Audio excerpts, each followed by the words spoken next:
Once upon a time, the infamous rover Reynardo plundered the floating isles. Then...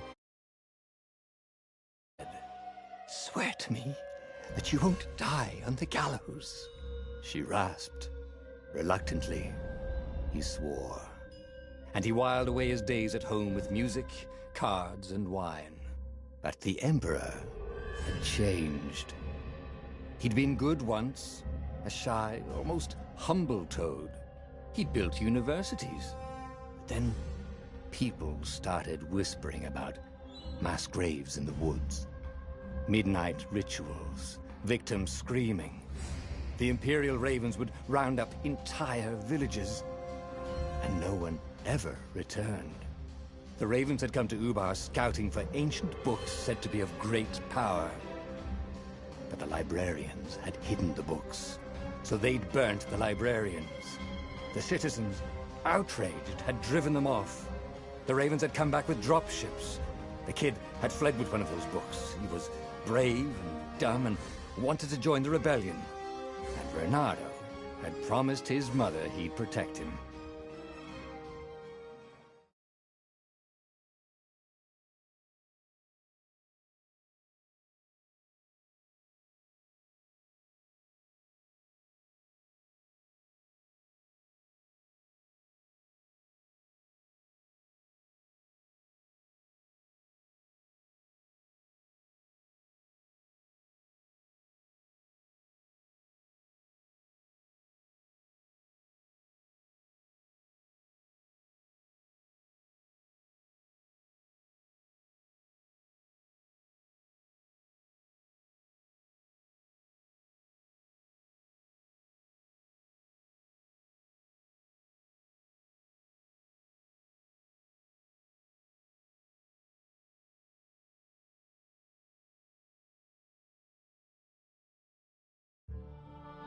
The kid was looking down, watching his city burn. "Sorry, kid," Reynardo told the kid. "Look, if we give them the book, they'll leave you alone." "My mother died for this book!" "I promised her I'd protect you." "Oh, damn it." The kid had run off. With the book, of course. So Reynardo had to run after him.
The two ravens were staring at the kid like he was their dinner, which probably was what was in their tiny brains.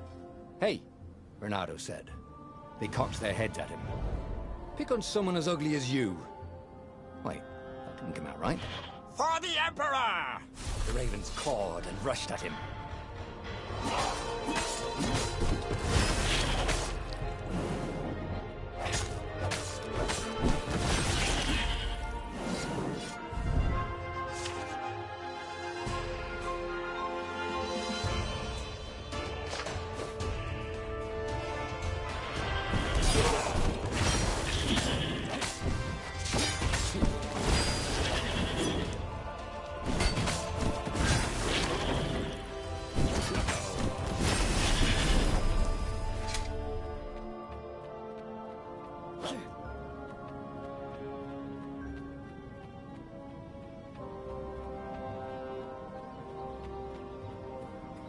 A dropship flew overhead.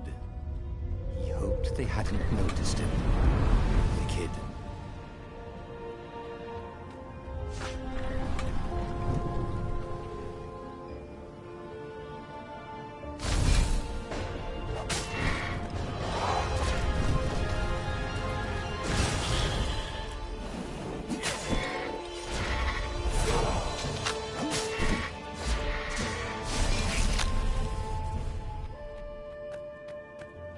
Oh, right.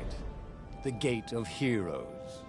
Someone's idea of a joke, making the Skyship Docks a gated community. You needed a hero's sword to open it. And the kid was on the other side of the gate. Who let you through? Promise me you'll take the book to the rebels, or I'm gonna steal your ship. I'm not taking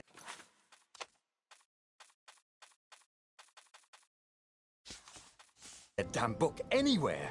And neither are you. Try and stop me, laughed the kid. I bet you don't even have a hero sword. And with that, the kid hopped away. Had to hand it to the kid. He was an idiot, but he had guts. Where was Renata going to get a hero sword?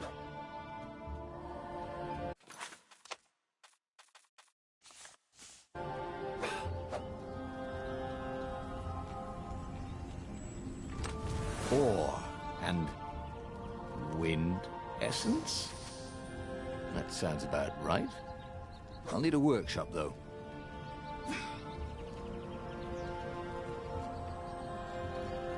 Perfect.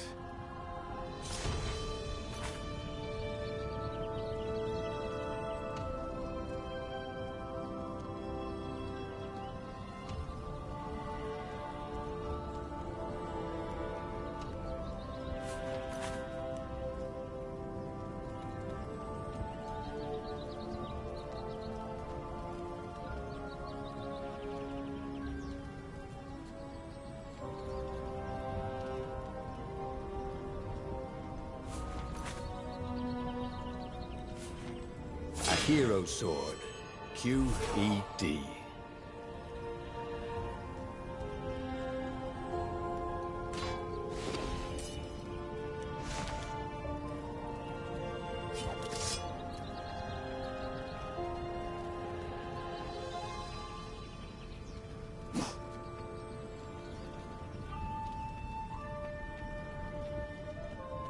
This is what he got for settling down and finding people to care about. The kid's mum had been a swell cook, and she'd laughed at Renato's jokes, even when he didn't know he'd made one. And then the ravens had come to burn her. And she'd made him promise to protect the kid. But she never told him where the book was. Just the kid.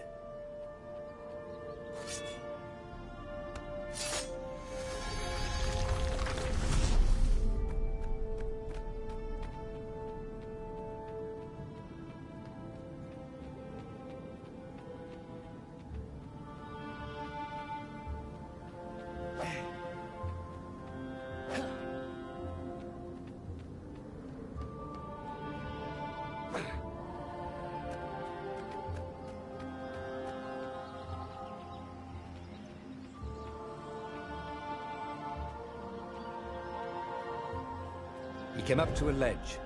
It was too far to jump. There'd been a bridge here before, hadn't there? And there was Peter, giggling at him. "How'd you get across?" he asked the kid. "Where'd you find a hook?" "I hopped," said the kid. Wise-ass kid. "Hey, look out behind you!" "Q," said Renato. Oh, ravens.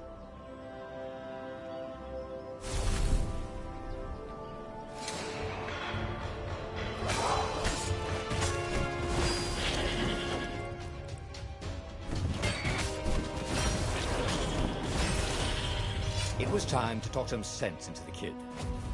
Just hook his way across the ledge and chase the kid down. Thing was, he hadn't used his hook since he'd retired. How had he done it? Maybe if he meditated at that altar there, he'd remember his old skills.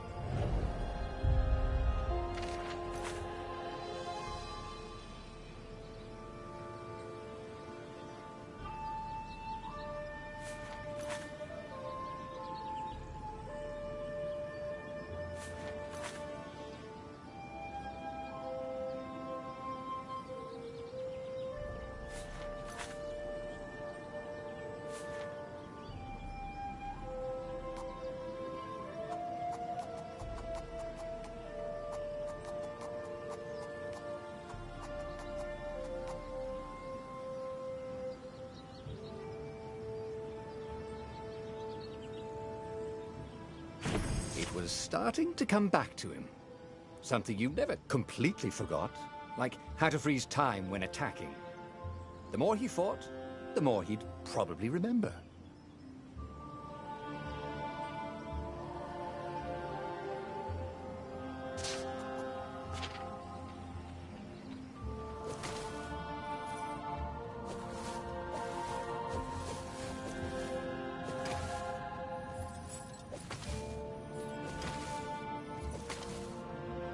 And there was the Farfarer. She was the fastest ship he'd ever known. She could do the Kestra run in 12 furlongs. Oh, so the salesman had told him. And something told him the kid was about to walk into an ambush. "Stop!" he shouted. "I'm not giving you the book!" shouted the kid, and took off. "No! Peter!" But the kid ran for it, and a goggler nailed him with its eye beam.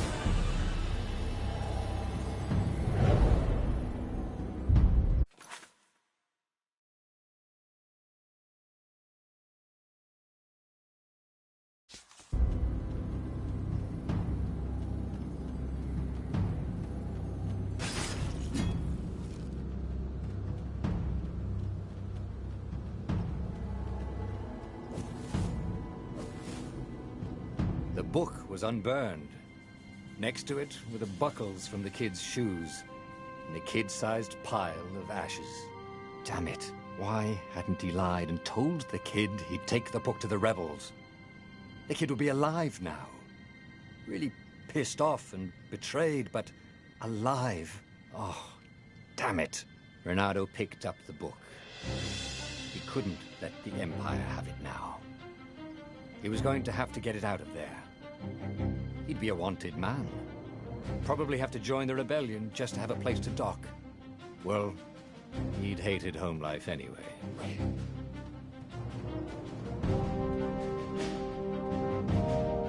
What was the big deal about this book anyway? Maybe he should open it and find out. All that had been years ago. How many? The war was a blur. And now 3 Raven scout ships were chasing him. "Where are you running, rebel?" cawed the Raven captain over the loud hailer. Renato could see them cranking up their catapults. "Just going out for milk?" Renato yelled back. "Where can you run?" laughed the Raven horribly. Far behind him, another city was burning. The dark cloud above its island was thousands of Imperial ships. The fleet was doing a thorough job. "Take us to the rebel base! I will spare your life!" it called. The entire jury-rigged rebel fleet was only a few islands to the east. Beyond that were only the pillars of heaven, a sea of endless blood-colored tornadoes. The rebellion was out of time, unless Renato could bring a game-changer.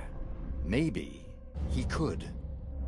Renato had found out where he could find the pieces of the Sky Ripper, the legendary weapon that had exiled the lost gods. Surely a legendary weapon could win the final battle. On the other hand, his old friend Lapino had sent Renato a desperate message saying he had a brilliant scheme to save the rebellion. If Renato could only rescue him. Renato dived the Farfarer towards the abyss. As he felt the heat of the jet stream, the Raven ships peeled off, not stable enough to follow him down there. Now it was time to choose. Lapino or the Sky Ripper?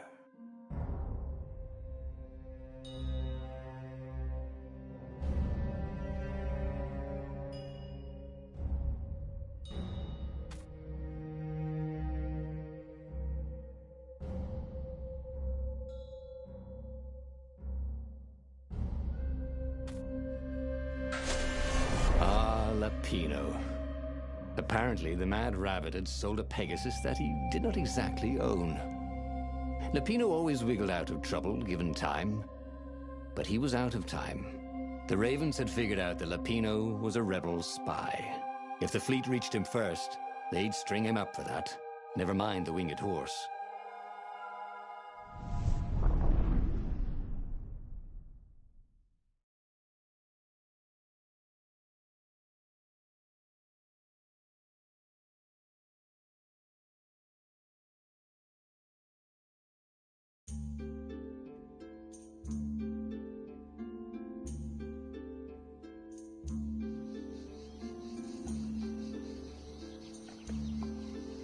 Lapino had apparently managed to confuse the judge by arguing that he hadn't actually stolen a winged horse. He'd only sold it. But wait, where was the prison? The village was empty. Had everybody fled the ravens?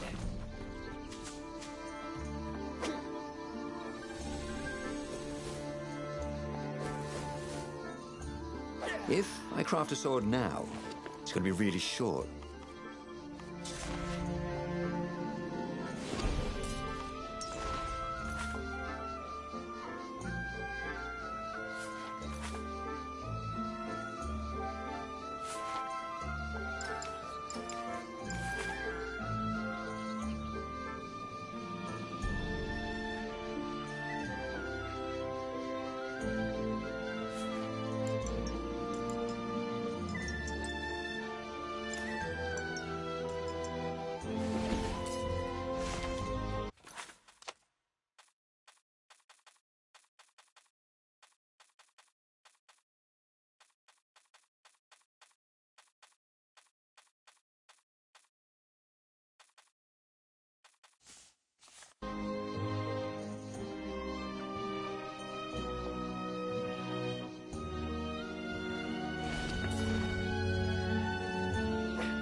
This was much easier than free climbing.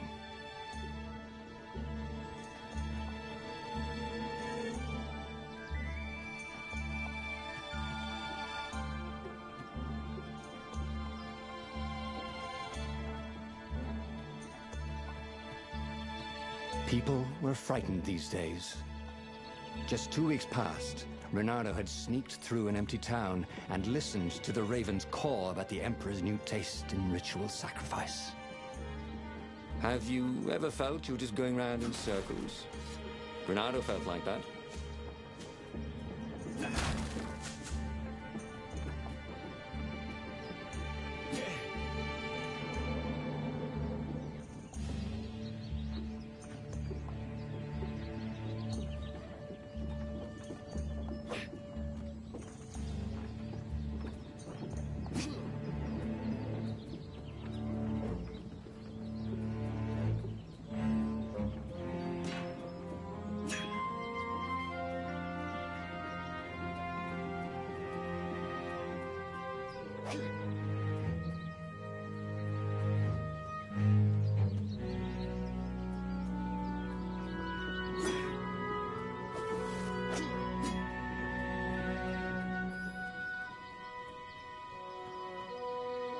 He wasn't that good.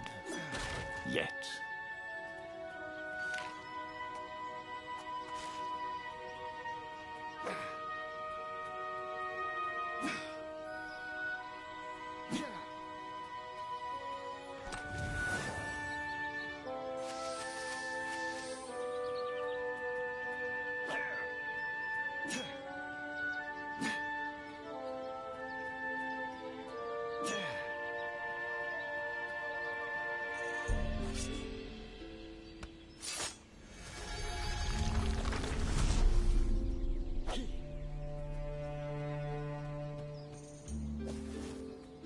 Can't we just agree to disagree? Said Reynardo. No?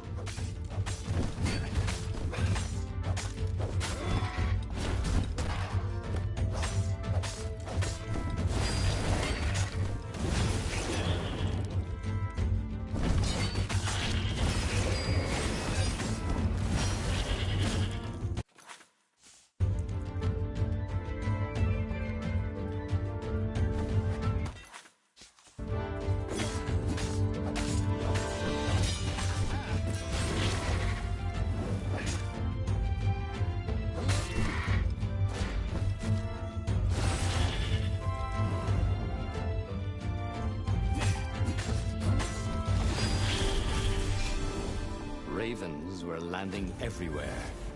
The advance guard. He'd better get moving. If they got to Lupino first, they'd eat him for breakfast. Or a snack. Ravens weren't picky. If they got hungry, they sometimes forgot to interrogate their prisoners. Even top spies like Lupino. Where had the mad rabbit got to?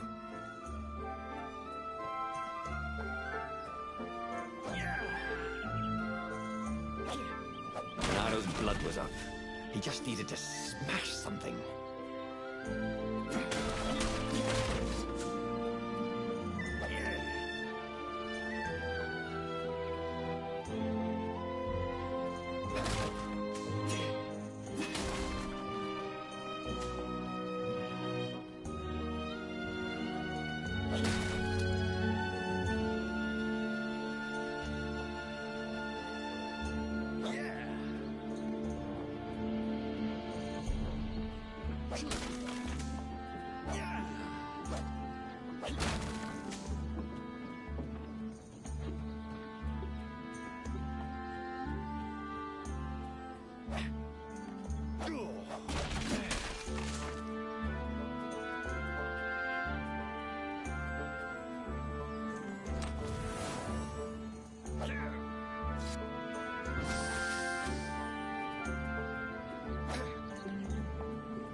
It was starting to come back to him. Something you never completely forgot, like how to freeze time when attacking. The more he fought, the more he'd probably remember.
Bernardo felt a chill run down his back. Or possibly a flea.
Teach you how to fly.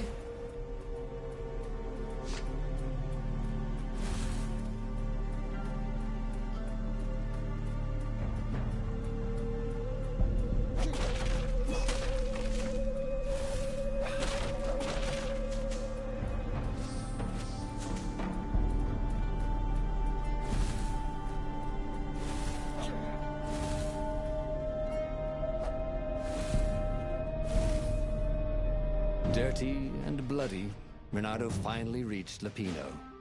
The rabbit was practicing his shuffle. Renato recognized the cards. It was Lapino's favorite deck. Oh, I thought you were in danger. I am. The ravens are coming. Oh, the prison thing. Right, yeah, see, this guard owed me 53 ducats, so we made a deal. They're very reasonable people, actually, for weasels. Now, I got a brilliant plan to kidnap Zenobia. We capture Zenobia, we find out what she knows, and that's the whole war right there. Easy peasy, lemon squeezy. Capture the Emperor's greatest general, who also happened to be a deadly sorcerer and, oh, his only daughter? That would be worth it. On the other hand, he could still get to the core of the Sky Ripper, even if he couldn't get the whole thing. It must have great power.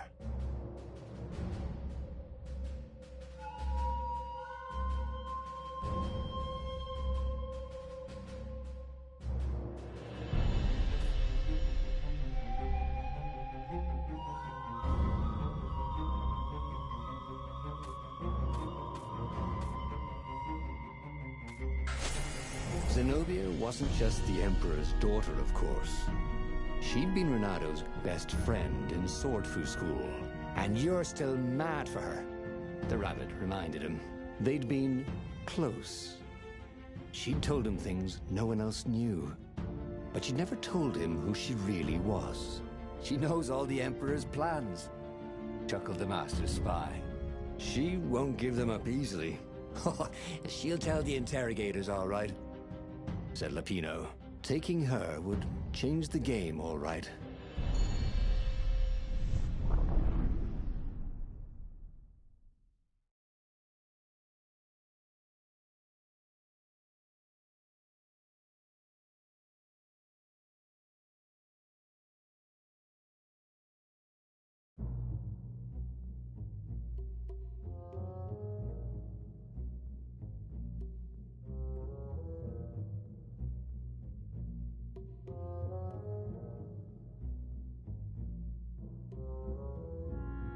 The city was already under Zenobia's control.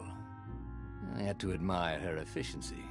Renato shivered at the thought of Zenobia at the mercy of the interrogators. Could he really turn her over to them?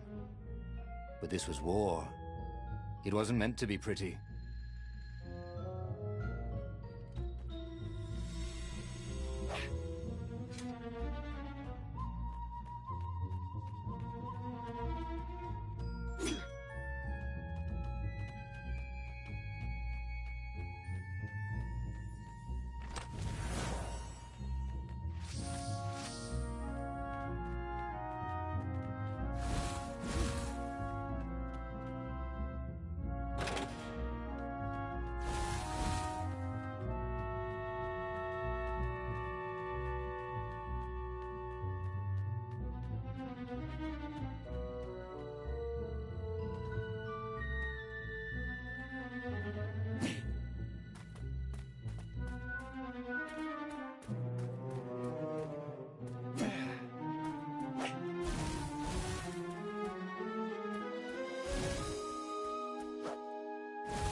Hero Wall.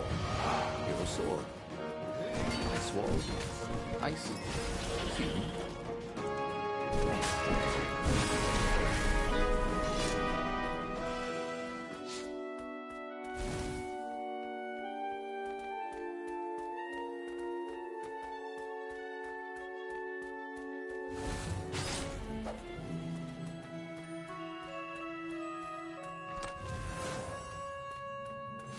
I wonder what I could make with all these sword crafting materials, thought Renato.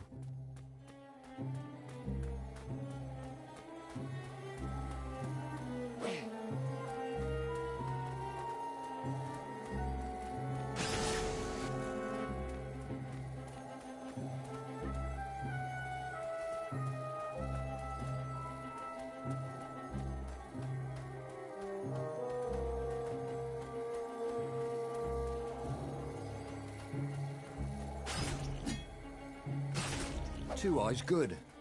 One eye, dead.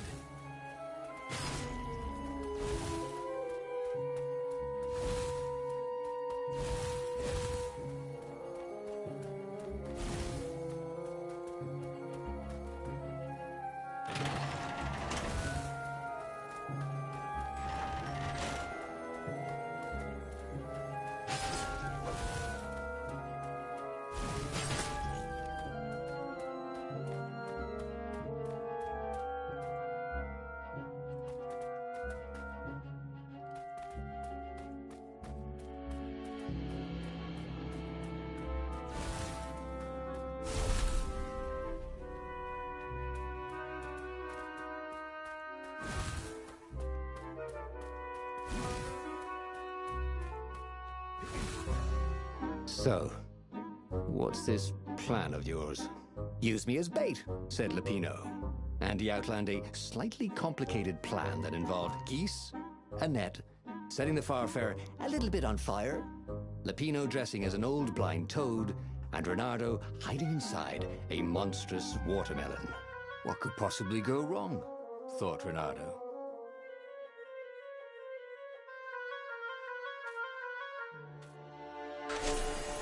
Oh, this is gonna be fun, said Lupino, as he ran to go set up his marvelous plan.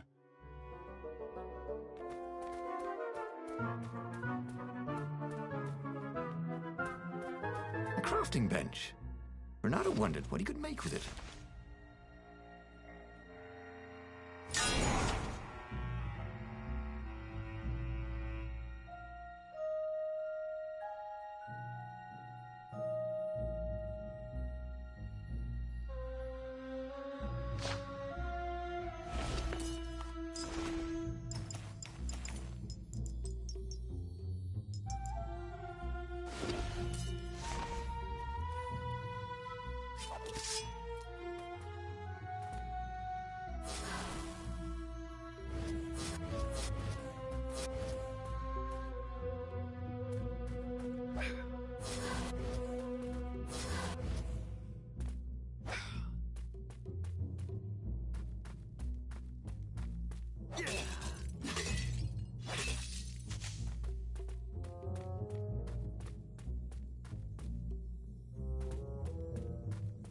Reynardo felt like he was ready to learn new things.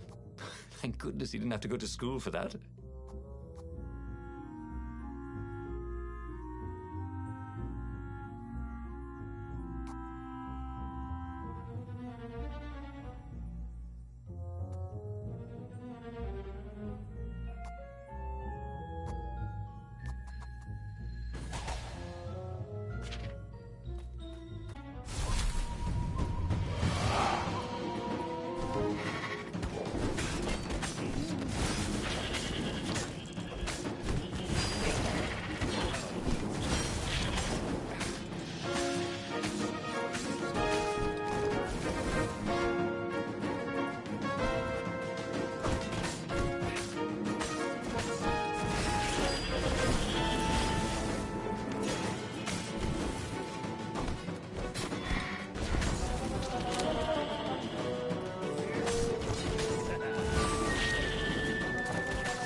Reynardo felt dubious about the whole plan. With every step, he was waiting for it all to go horribly wrong. But against all odds, Lupino's idiotic plan worked. Zenobia's ravens ran off after the geese, the net dropped, and Reynardo jumped out of the watermelon and put his sword to Zenobia's throat. "Reynardo," she said, "are those new scars? They look good on you. You never returned my velvet jacket. It was my favorite. You look stupid in velvet. Oh, what does an imperial princess know about style? Oh, get a room, you two," said Lupino. But the fleet was coming on fast, so they put Zenobia on the Farfarer and took her east over the Nexus. She'd vanished from Swordfu School, from his life, without even saying goodbye, without ever telling him she was the Emperor's adopted daughter. Ah, Lupino was right, Reynardo thought reluctantly. She knows things. She recognized his look. "You're taking me to the interrogators, aren't you?" she said, wide-eyed. And then she jumped, with horror. Reynardo saw Zenobia plummeting. Then he saw the Nexus below them. Cats always land at their feet. "Ah, she'll head for the Imperial outpost," yelled Lupino. "You have to catch her."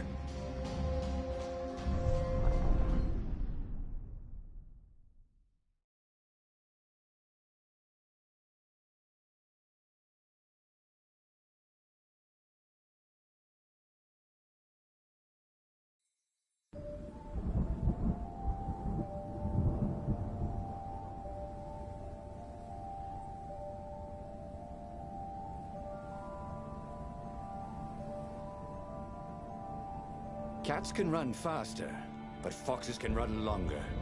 If he ran, he could head her off before she reached her minions at the outpost. Well, he did love a good chase.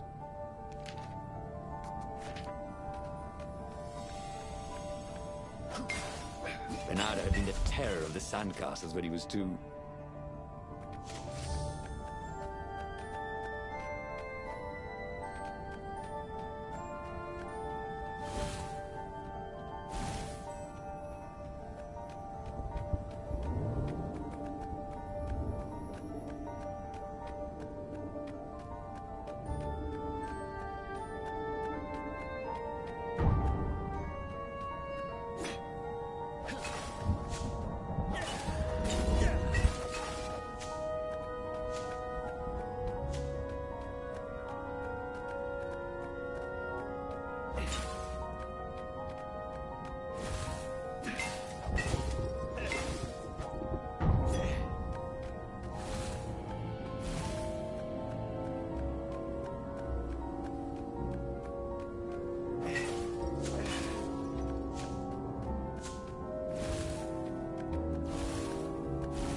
Who needed bridges anyway?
He was closing on her.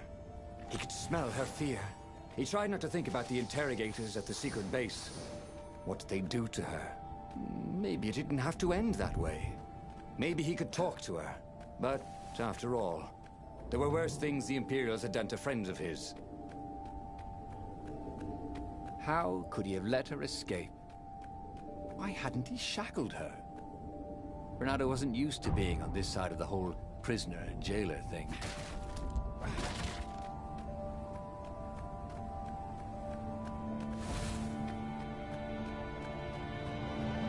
I need more materials, thought Bernardo.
Bernardo reached the outpost. The Imperials there were no match for him. Soon after,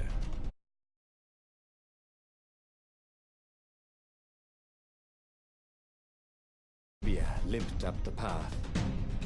When she realized he was already in front of her, she didn't even try to run. "Oh, you left without saying goodbye." Again, he said, "Please. I'm enjoying this a little too much." She said, shaken. "Oh, spare us the chit-chat, would you?" said Lapino as he shackled her hands so she couldn't throw spells. "She knows all his plans." All the way back to the Farfarer, Lapino nagged Renato about how the interrogators would pry all the intel out of Zenobia, how that would turn the tides in the imminent battle. All they had to do was take her to the rebel secret base. Renato didn't like to think about what the interrogators would do to her. Couldn't he just talk to her?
As they pulled away from the Nexus, Renato could see the fear in Zenobia's eyes. "I can't take her to those creatures at the base," he whispered to Lapino.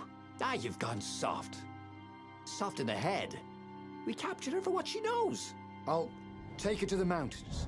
Tell all the horrible things the Emperor's done. Yeah, believe me, she'll turn." And he turned the wheel. "The hell you will!" shouted Lapino, and he grabbed the wheel back from him. The two of them wrestled for control of the ship. It shot off like a mad sparrow. Suddenly, Renato was falling.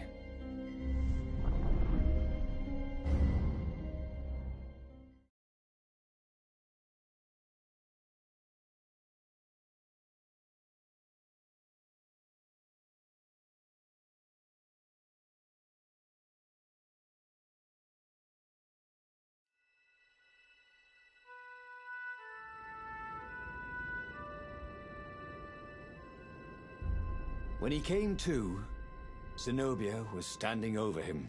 "Why didn't you take me to the base to be interrogated?" she demanded. "Do you know what's left of people they interrogate? This is some trick, isn't it? To make me fall for you again. Well, I won't." "Oh, go on then. Scurry back to your ravens. I can't stop you." But strangely, she didn't. As Renato set off to find the Farfarer, she followed him, keeping just out of sight of the ravens.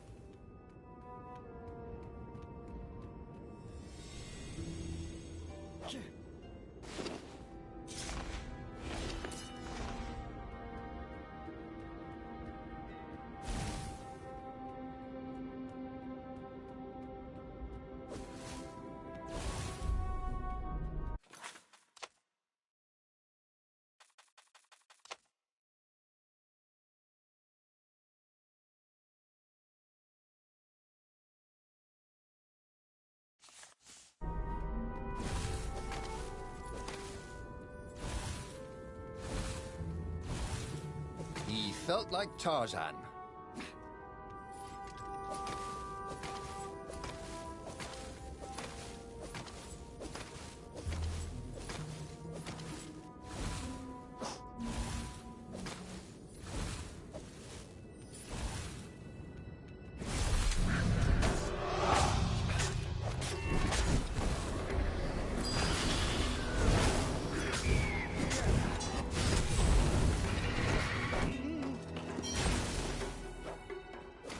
Over here.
guys ever wonder why the Imperial Raiders are always hiring?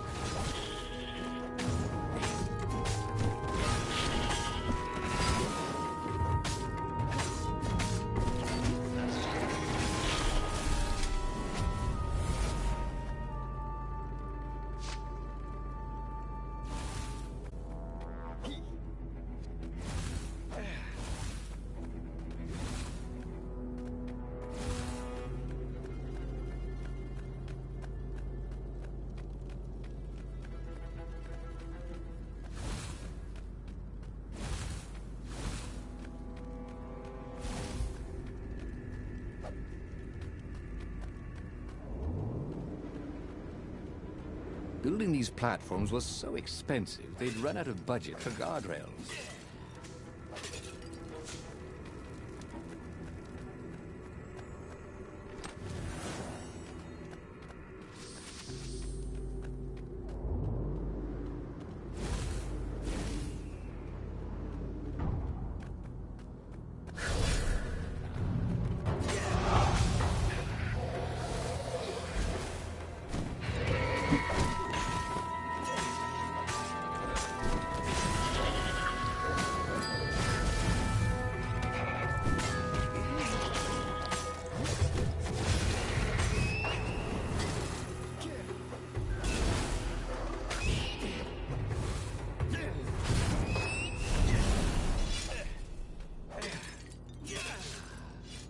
As Renato stopped to sniff the wind, Zenobia came up, still mad.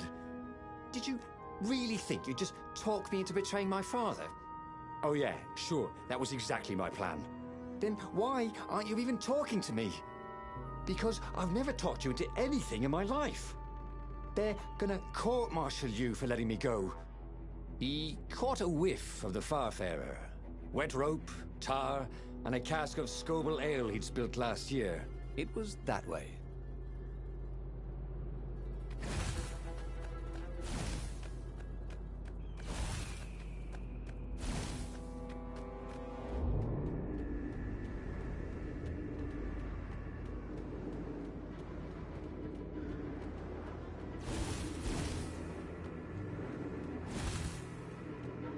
And this is why heroes are called dashing, Renato thought. See? Dashing? Get it?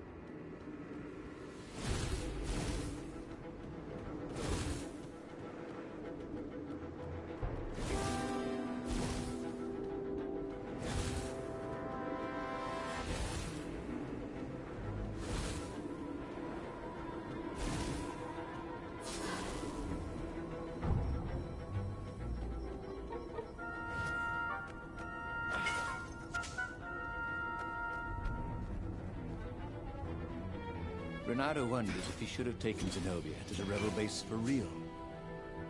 Maybe she wasn't playing him after all. After the bleak talk about the Emperor's dark secrets, he is regretting his suspicion.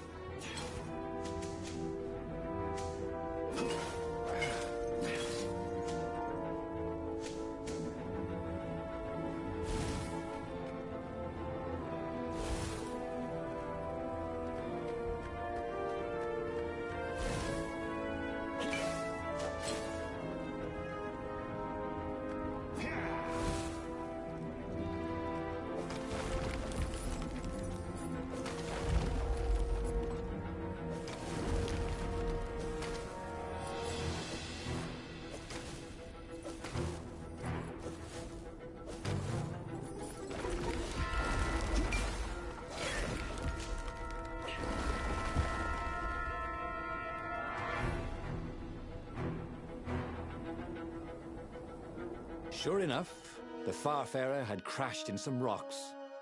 There's no sign of Lupino. Zenobia caught up. All that kid stuff in Swordfu School. Look, that's the past. We're adults now. We have duties to other people. We have destinies.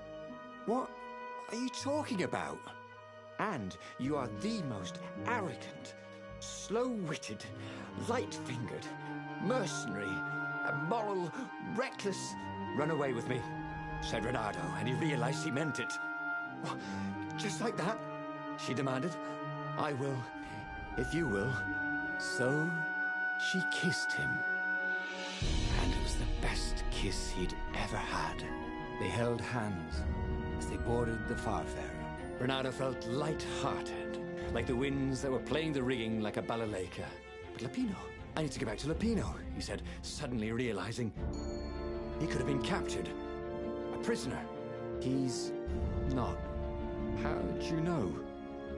He saw something in her eyes he didn't understand. He fell, didn't he? Into the abyss. She looked away, wouldn't answer. But then a bolt smashed through the Farfarer's keel. The broken ship plummeted out of the clouds.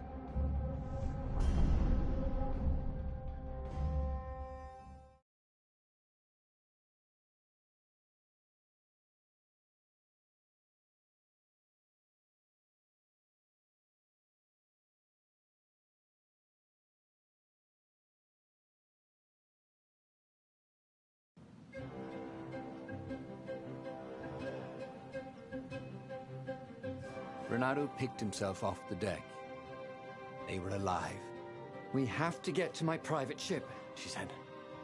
Do you trust me? I guess I must, he said. You go on ahead. Clear the path, she said. I can't kill my own soldiers. He wanted to say that he didn't trust her, that he had no idea what he was getting into. But he had no choice, did he? He was following his heart. That's what it means to be a hero. You had to follow your heart.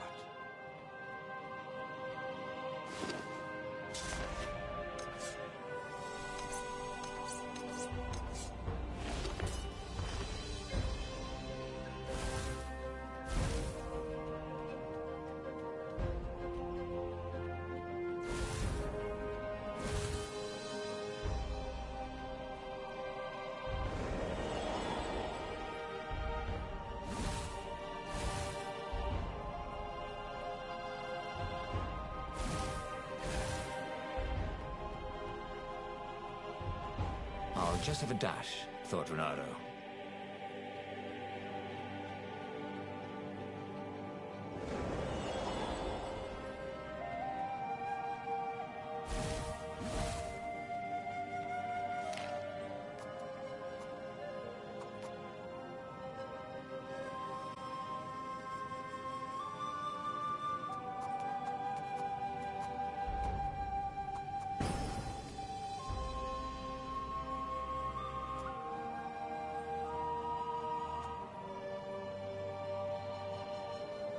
This was way better than being able to shrink down to the size of an ant.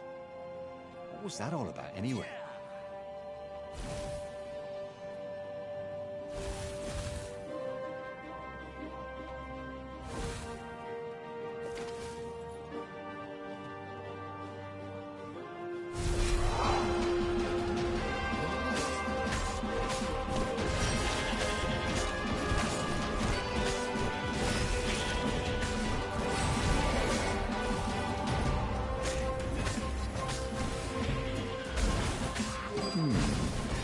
Where did that go to?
Smashing things was fun.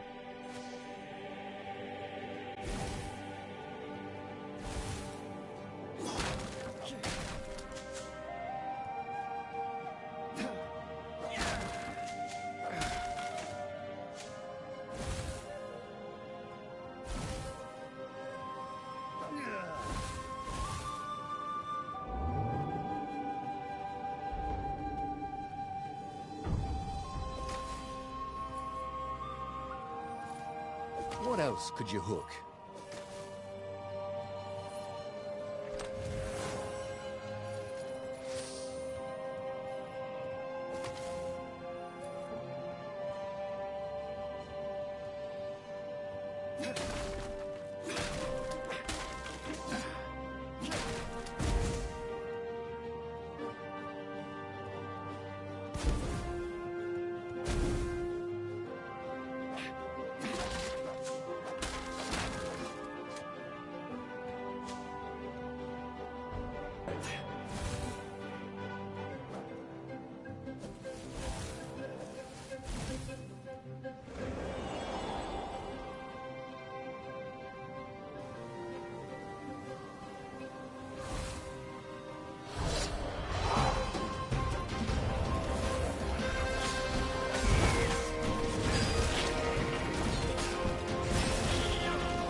Personal space?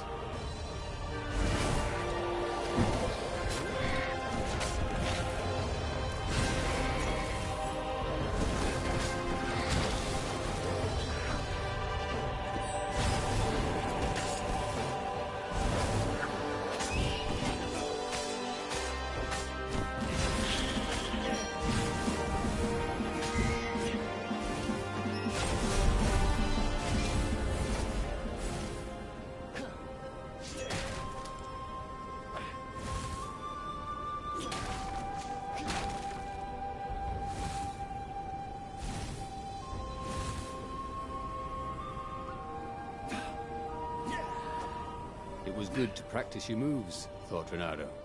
Keeps you limber.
Paused to catch their breath.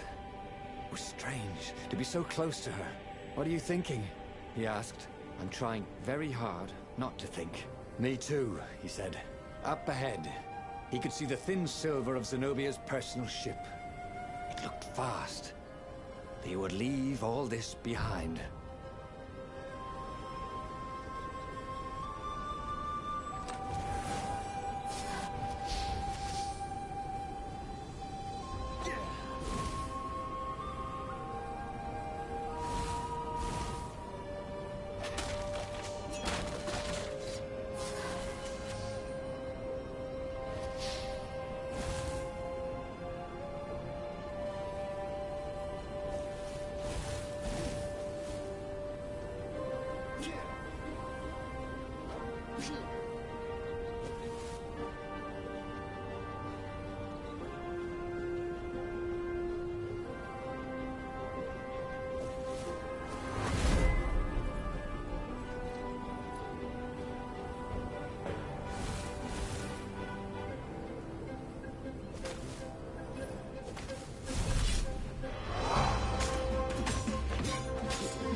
snack. He was feeling a bit peckish.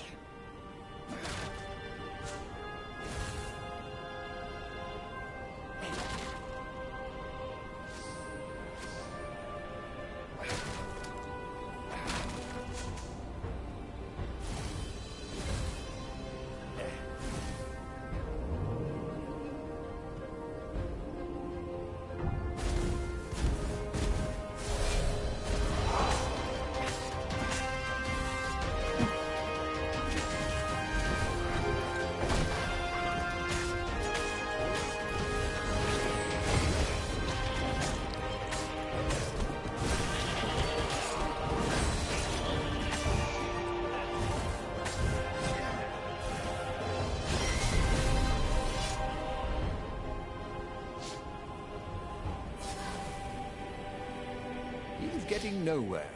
Fast.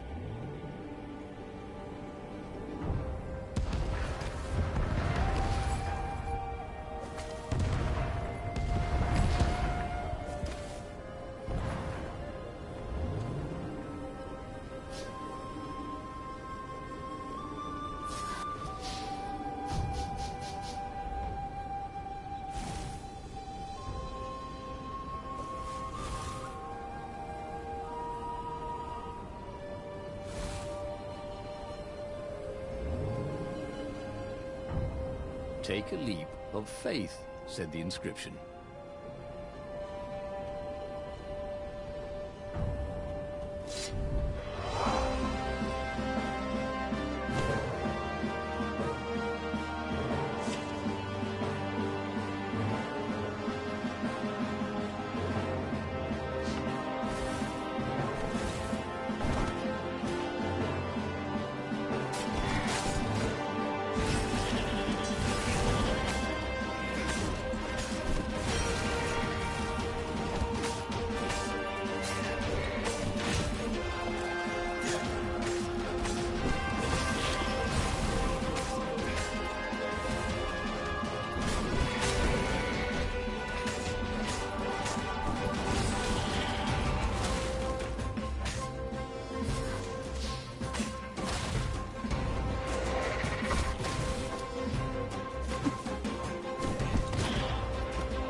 As they reached her ship, Renato suddenly felt a sharp pain in his stomach. He was surprised to see a crossbow bolt sticking out of it. I was going to lead the Empire to our secret base, said Lapino. But no, you had to screw up my plan because you still got a thing for her. Renato stared at Zenobia. The kiss. Was it real? She said, with a look of indescribable sorrow. She gestured and said an arcane word, and Lapino went flying into the abyss, screaming, I'm telling your father!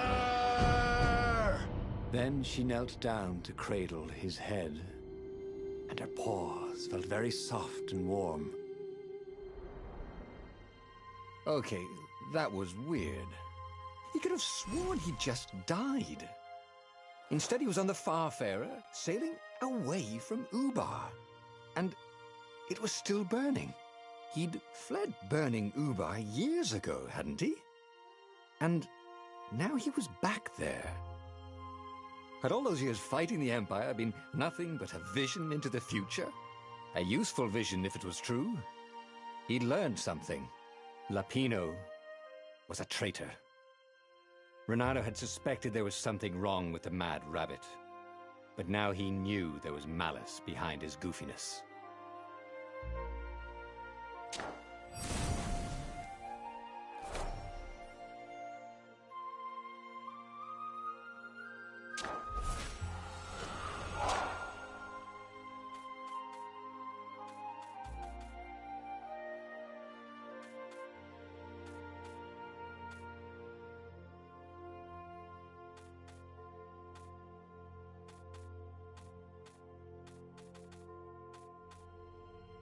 He'd made bad choices. But now, when the real battle came, he wouldn't make those choices. He wouldn't make the same mistake twice. The book's pages began to flip backwards, towards the beginning. And he realized that his adventure was just beginning. The clouds parted over the Isles of Boreas. It was time to choose. The rebellion was in trouble. Ravens were scouting for the secret rebel base. They needed a game changer. Pieces of the Sky Ripper had surfaced. Or so a scholar in the mountains had told him. Surely the weapon that banished the lost gods could defeat the Emperor. Also, a temple had risen out of empty desert. The Emperor had brought the Sky Ripper pieces up out of ancient burial by his obscene rituals. Could this be where the Iblis stone was hidden? Someone better get it before he does, thought Renato. And also, his old friend Lapino needed rescuing. Of course, Renato had a pretty strong suspicion that Lapino had betrayed the rebellion. But could Renato really leave an old friend to the Ravens?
The island was windswept desert. No one went there except ostriches and ostrich hunters. The Iblis Stone. It sounded ominous. It sounded powerful. If the Emperor was searching for it, it must be dangerous. And so, Bernardo went ostrich hunting.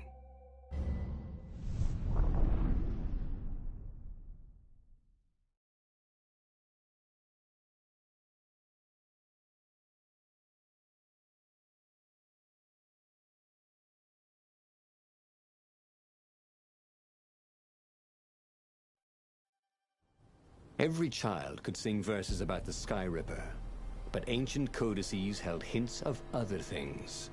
A stone that ate souls, a ruby that drank blood, a jewel only a righteous man could give away. Were all these things the Iblis Stone? Long hidden in a buried temple? Another ancient item that was only resurfacing now?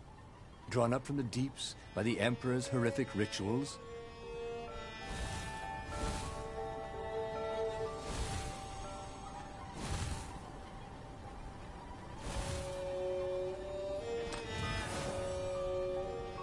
What could he craft with the materials he had?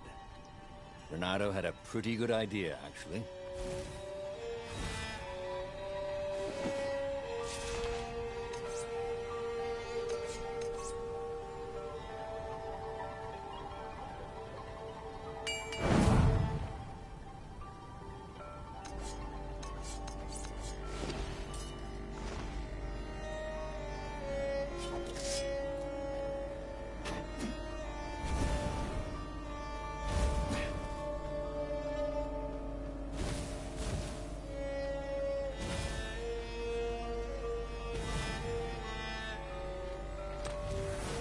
This one contained nothing but unmatched gloves. And something more useful.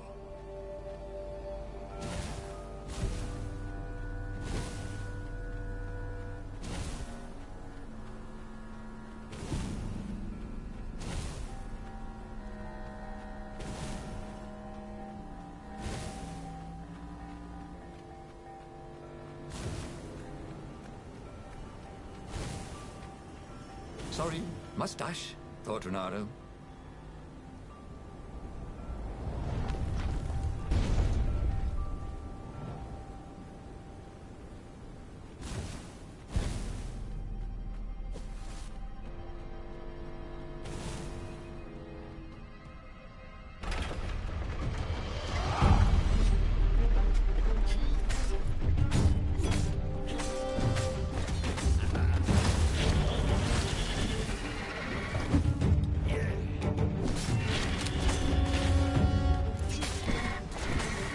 Felt bad for littering, but these islands were short on trash cans.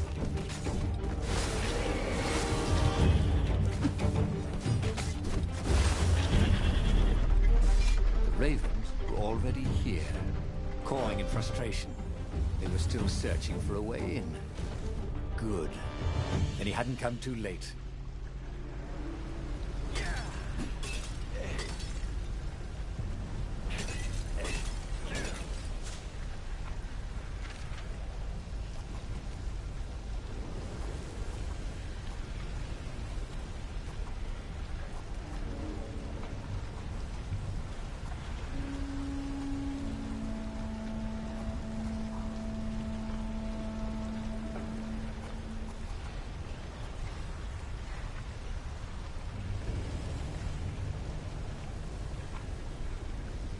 He was more and more extraordinary.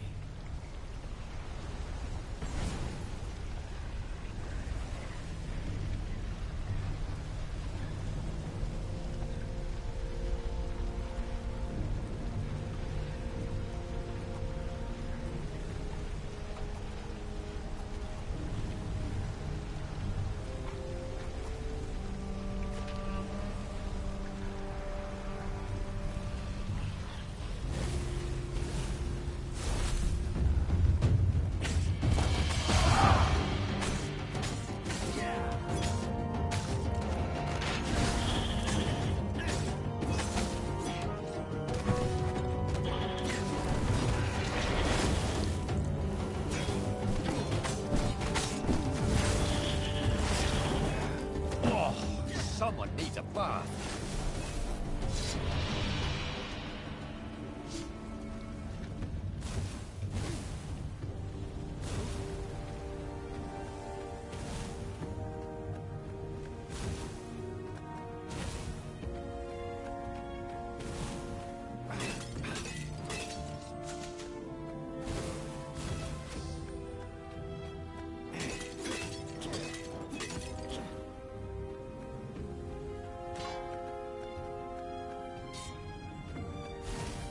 Sharp? Check. Pointy? Check. Flexible? Check. What else do you need in a sword?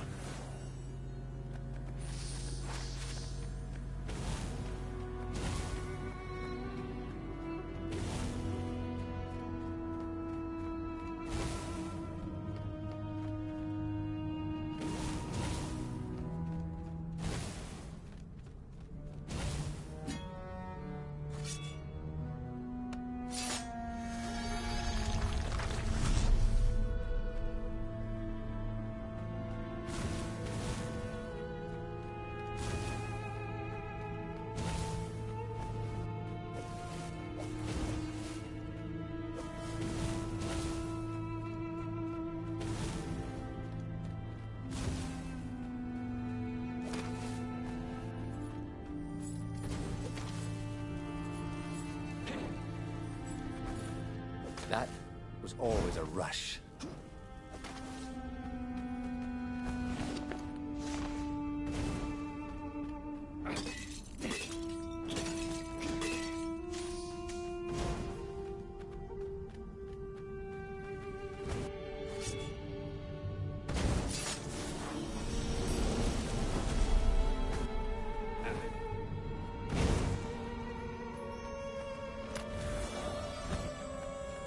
Oh, sweet! A gem. All he needed now was a workbench, and he could slot it into his gauntlet.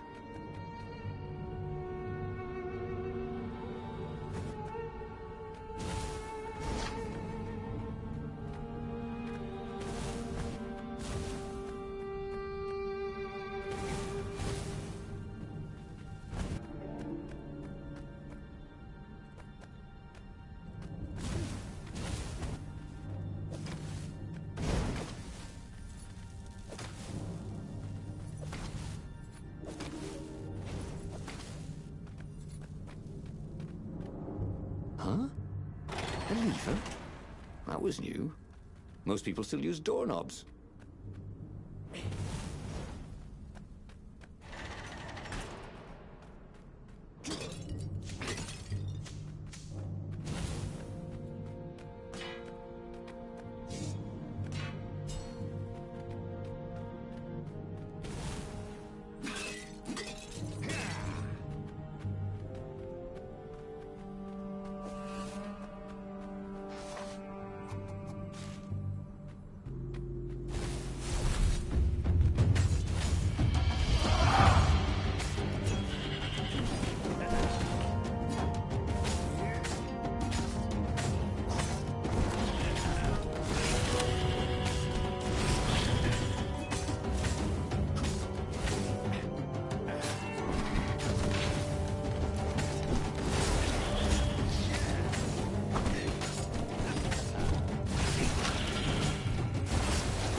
Fernando wondered if he could learn to cook this way. Probably not.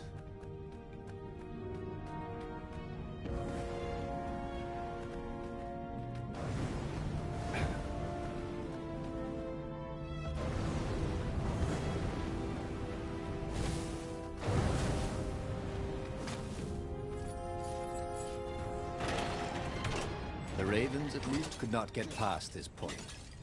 Obviously, the temple builders knew how to deal with tomb raiders.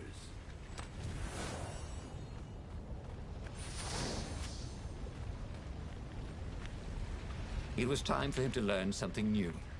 He felt bad for people who had to study.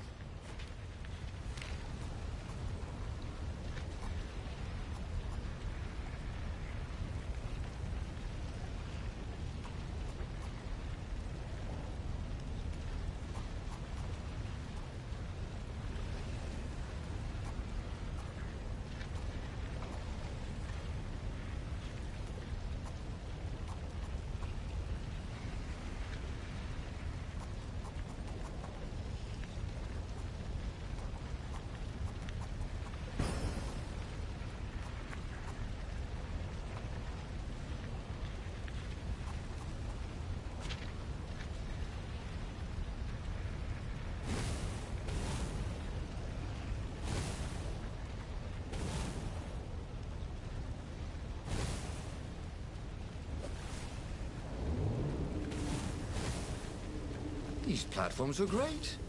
Renato wanted one for his house.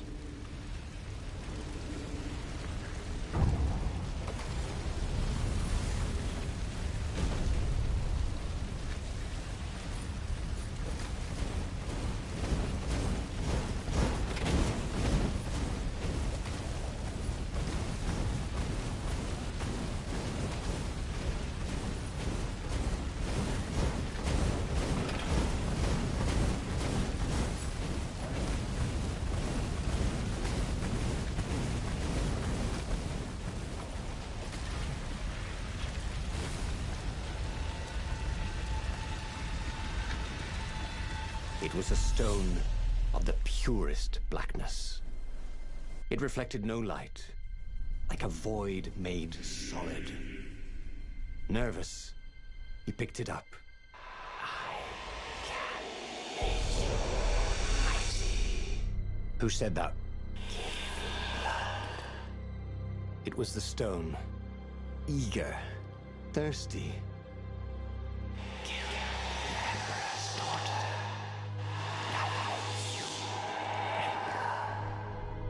That seemed tempting and terribly wrong. Zenobia was the Emperor's greatest general and a potent witch. But they had been close once, and Renato wasn't sure he really wanted to be Emperor. Why not capture the core of Skyripper instead? It was the eye of a lost god torn out by the transcendent Emperor to power his greatest weapon. "What's the core?"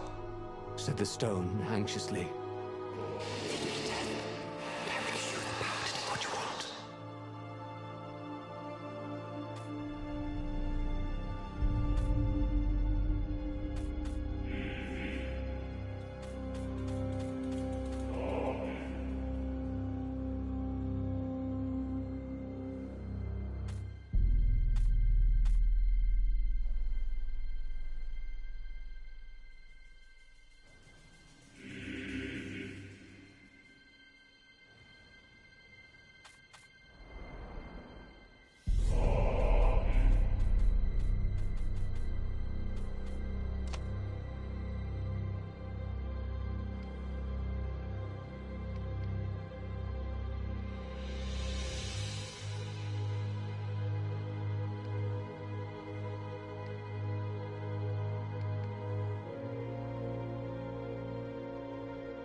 The stone bothered him.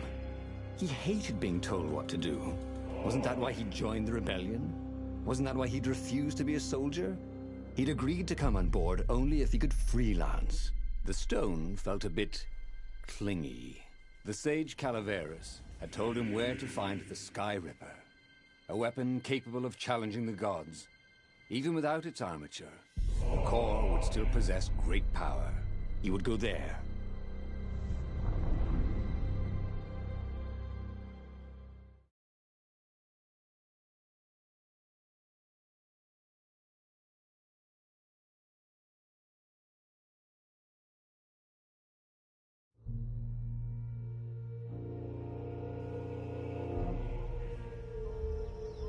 The moment he landed the Farfarer, Renato had a rare feeling of regret. It's not too late, he thought. He could turn around and sail for Zenobia's island. He frowned. Wait a minute. He didn't want to kill Zenobia, did he? Sure, technically she was the enemy, but they'd been at Sword Fu school together. They'd never been lovers, but somehow they'd been closer. She'd told him every secret about herself, except the biggest one, that she was the Emperor's daughter. No, kill Zenobia, whispered the stone, before it's too late.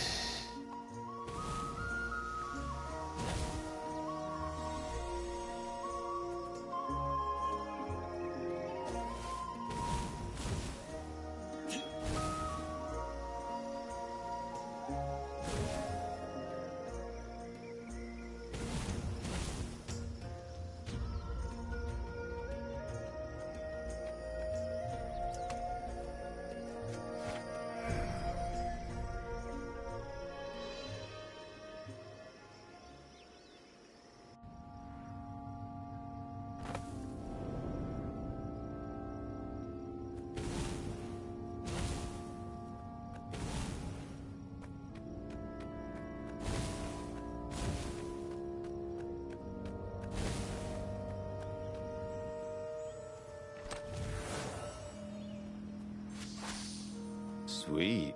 You could use this material to craft a spork. Or a sword. There was something sour in the air.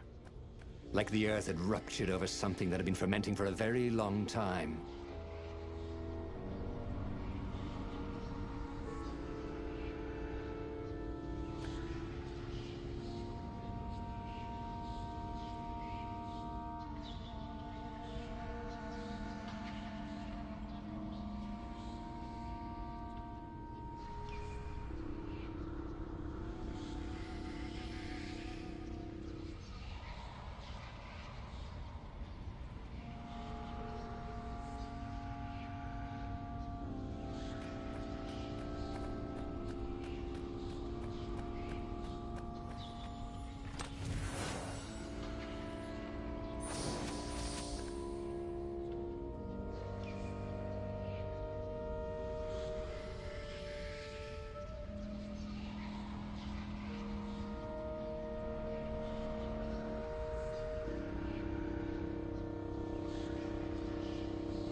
The stone hadn't lied about what it could do for him. With each raven he cut down, he felt a jolt of power flowing into his arm. You're weak, whispered the stone. The call will kill you. Are you afraid of it? No, don't be ridiculous. It chuckled. But it's unstable. It will poison you so much as carry it. And if you try to use it, it will explode catastrophically. Reynardo did not trust rocks that talked in his head. He went onwards.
Those sheaves were really very well made, weren't they?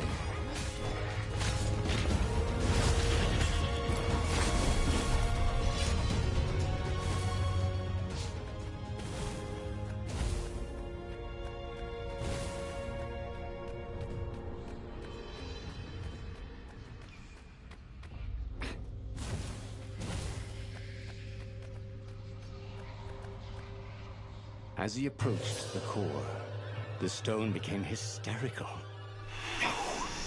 It's too much power. We'll rip a hole in space and time. He had a sudden vision of plunging his gauntlet into the core and dying in anguish.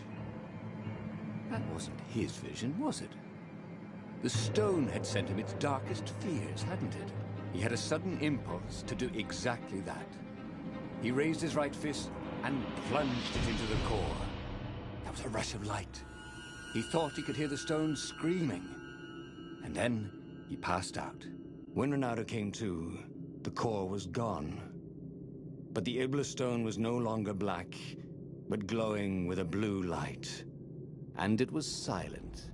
"I can't hear you," he sang out, and "You?" It didn't answer. "Ha!" he said. He had defeated the demonic gem with the power of his mind. He felt invincible. It was time to attack the Imperial outpost on the Nexus. Take the battle to the enemy. But among the huge crystals, there was also an observatory. A wise man would probably ask the scientists exactly what he had first. How wise was he?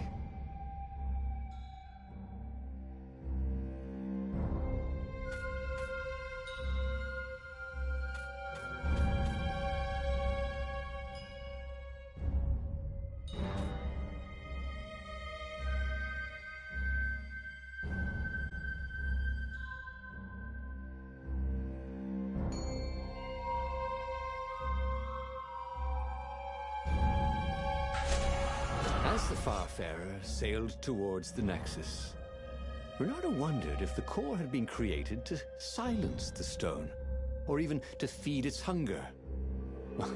Honestly, he didn't care. He felt terrific, and he appreciated the quiet inside his head.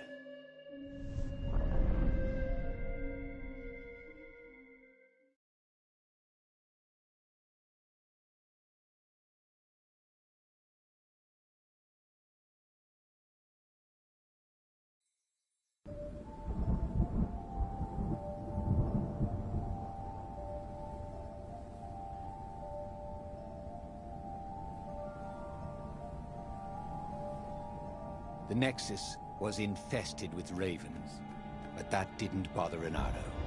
With each death, the converted Iblis stone in his gauntlets glowed brighter, and he felt stronger. Wow. He was getting a bit bloodthirsty, wasn't he? Well, he wasn't worried. He was a warrior. They're supposed to be bloodthirsty.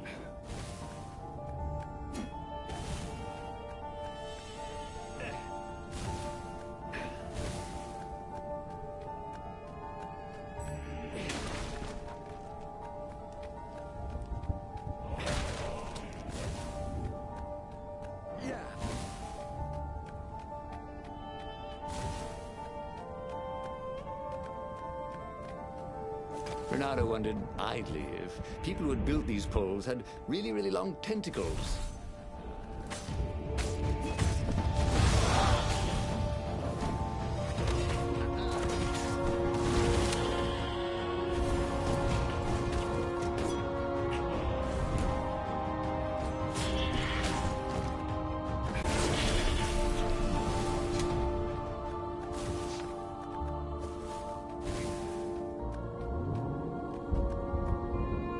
Renato had always wanted a flying carpet. This was more like a flying tabletop, but it would do.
absorbed in the stone, was doing its job perfectly. Bernardo could feel a little eldritch jolt every time he downed a raven, but then it flowed into the glowing stone the way water flows down a riverbed. It all felt perfectly natural, as if all his life, this was what he had been meant to do.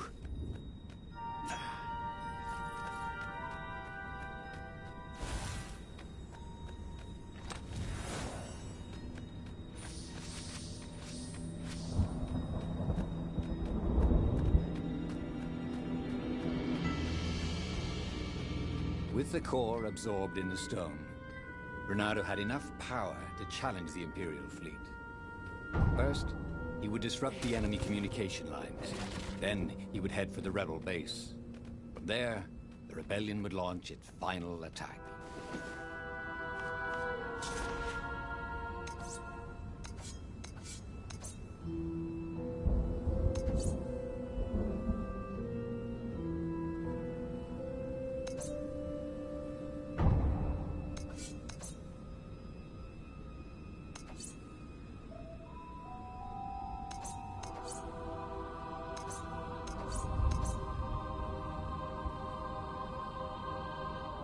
This sword from the frigid north was really useful for making popsicles and birdicles.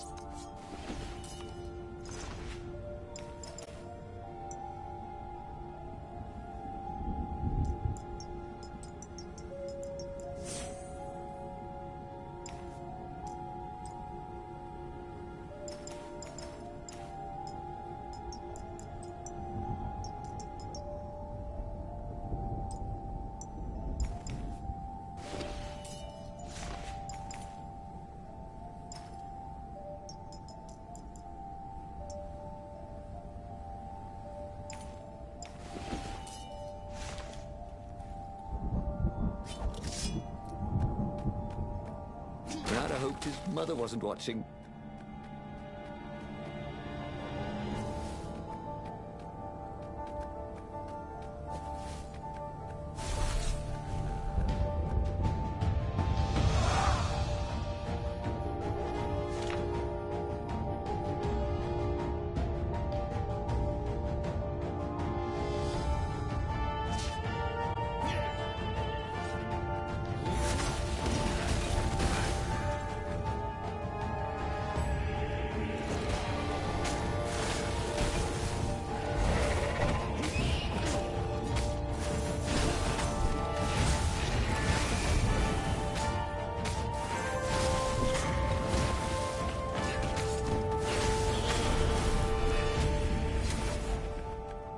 Bernardo tore to the last remaining guards at the outpost like hot coffee through snow.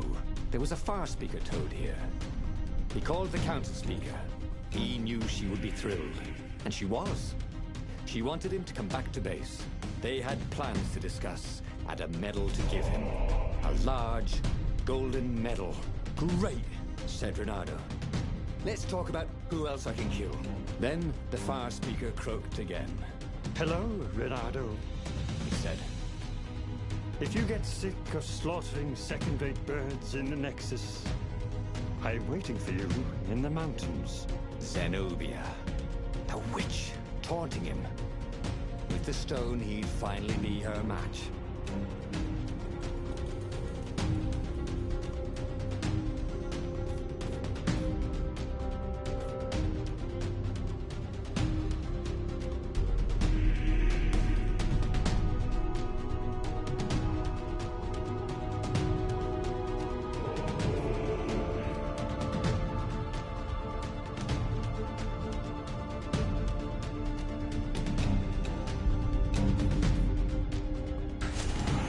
Zenobia was taunting him. No doubt she hoped to lure him into a trap. Well, he was nobody's sucker. Especially not hers. He carried victory in his gauntlet. He would go where the council pointed him.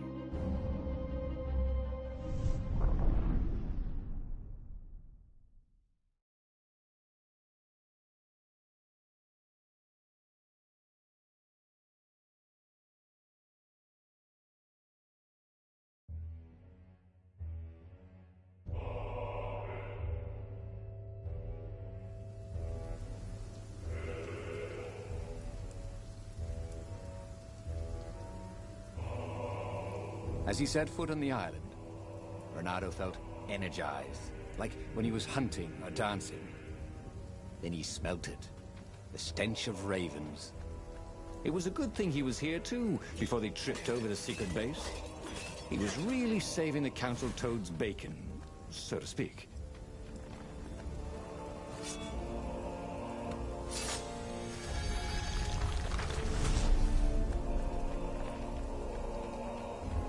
Sometimes, Renato really hated inanimate objects.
There was an inscription, no spitting.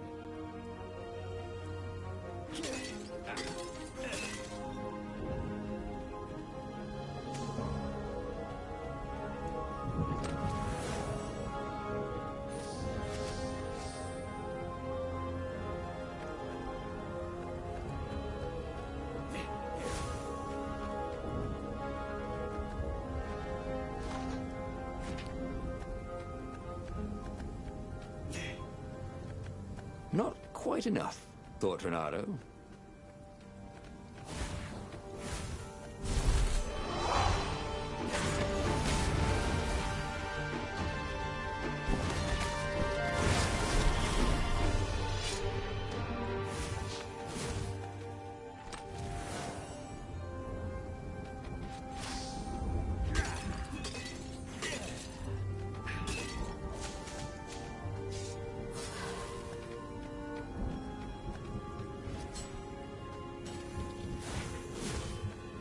Is a very cool sword, thought Renato.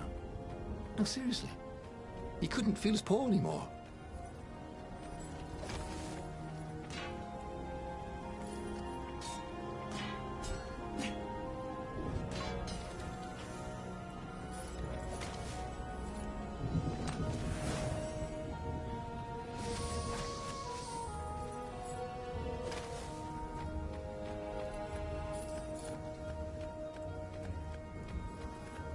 What was really fun was hooking yourself onto a moving ship.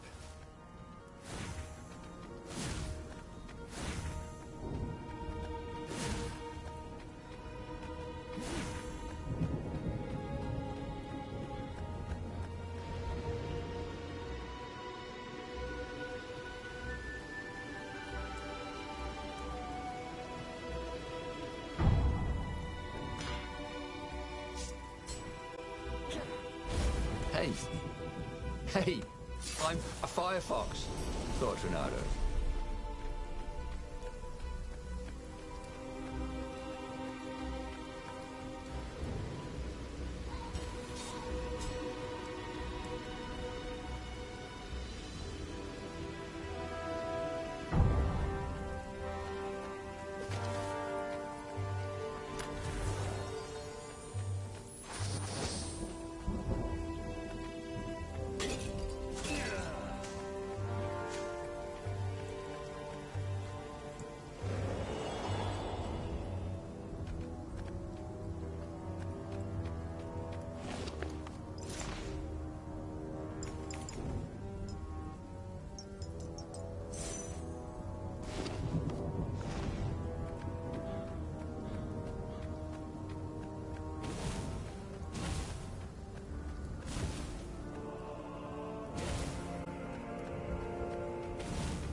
see? Renato was a hero of the revolution. He deserved a medal. Soon, he deserved every medal they had, and hopefully one big medal ceremony in front of everybody with trumpets so everyone could know what he'd accomplished.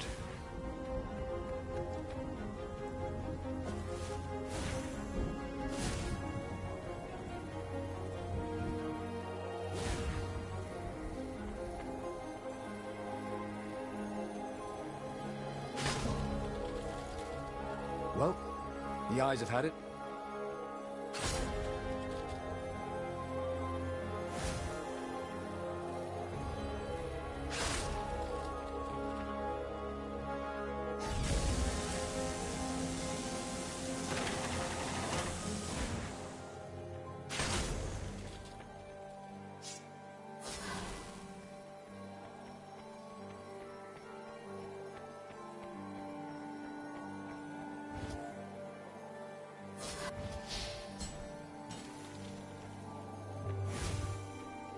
Give me a lever, said Archimedes, and I shall open a gate.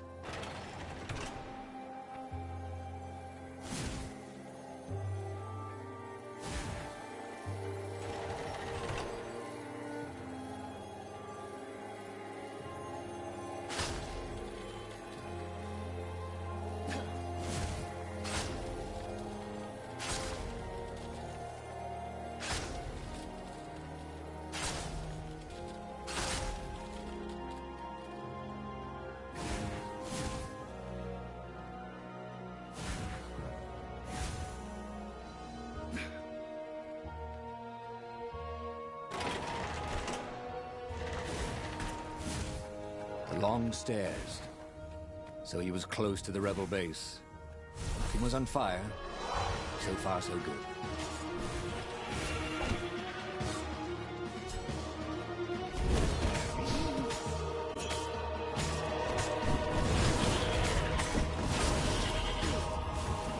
Can I borrow that?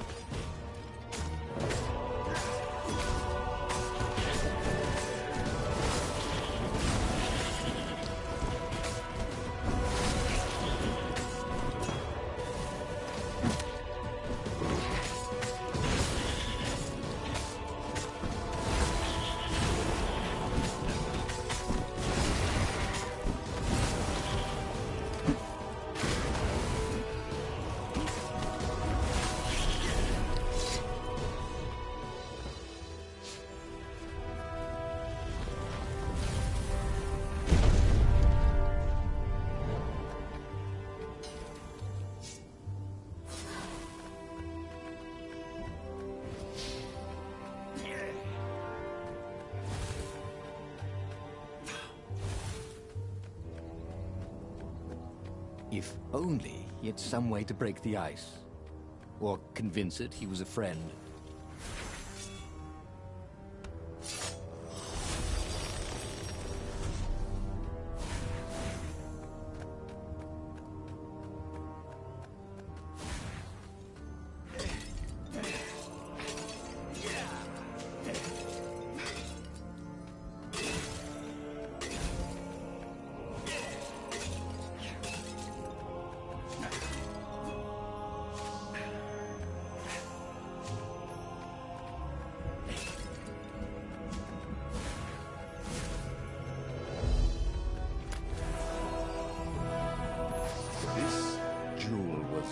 More than sparkly.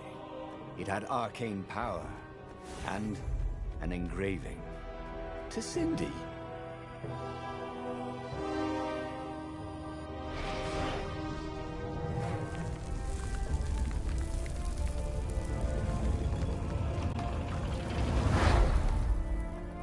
Inside the rebel base, Renato was invited to the council speaker's private chambers. So, this is the Iblis stone? He said. I can feel its power. Renato told her how he had fed the core to the stone and made something even more useful than either. Crazy like a fox, she croaked. And Renato chuckled as if he'd never heard the joke before. We've given you the best quarters and a bottle of Tantalonian firewater. All for you. So they'd remembered. He woke in the morning with the sweetest of hangovers. But the Iblistone was gone from his gauntlet. The corridors were empty, except for a few rebels who looked just as hungover as him. Come on, you'll miss the battle, they yelled. Renato added sail as the Farfarers scudded across the sky. Who could have taken the Iblistone? Was it some Imperial spy? He would find him and kill him, take the stone back.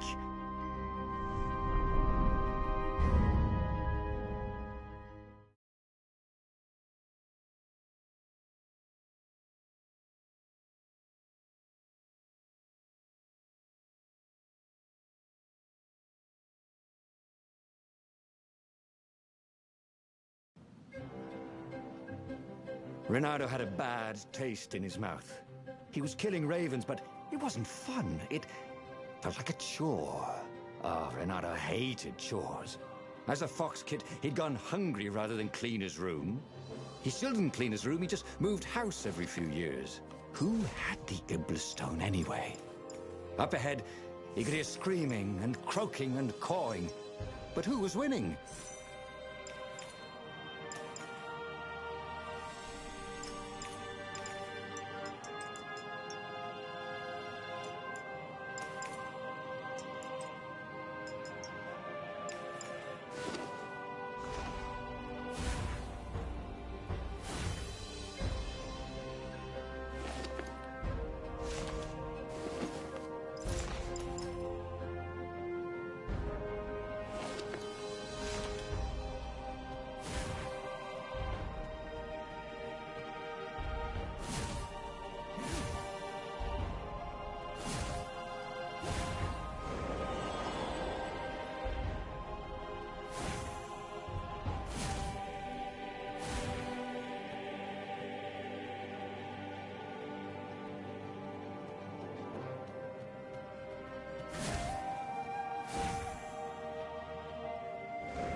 The portal was heavily guarded. Must go someplace they really didn't want him to go.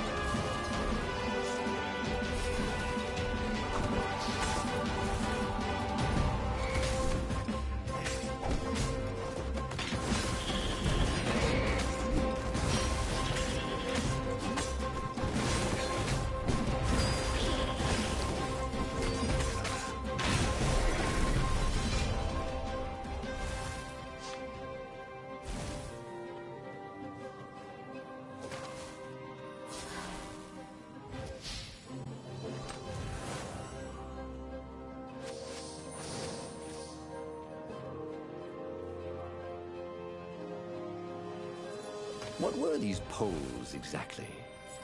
Parking meters from the time of the lost gods?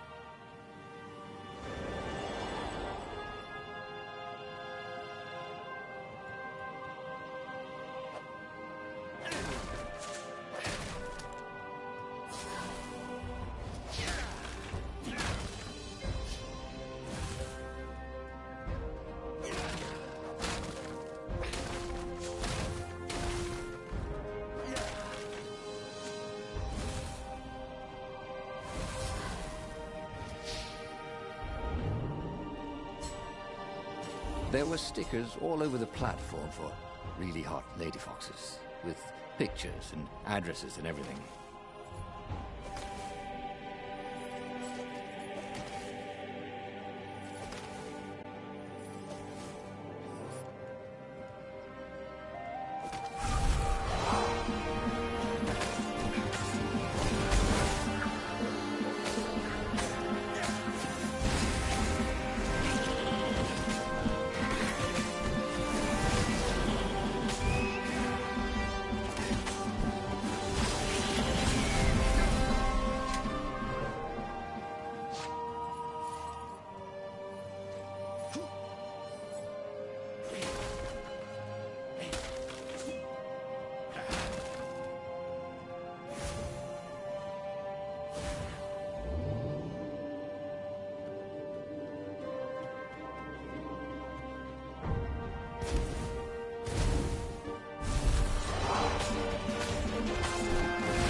had learned so much.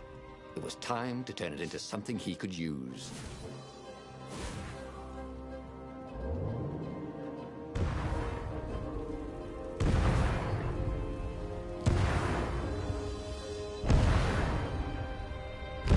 As he ran forward, Renato noticed that some ravens were starting to ignore him.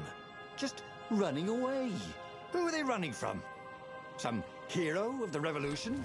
If some other so-called hero of the revolution had the stone and tried to take his victory and his medals, Renato was gonna be seriously pissed off. He was the hero, not some other bozo.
Finally, Renato came to the Emperor's ship.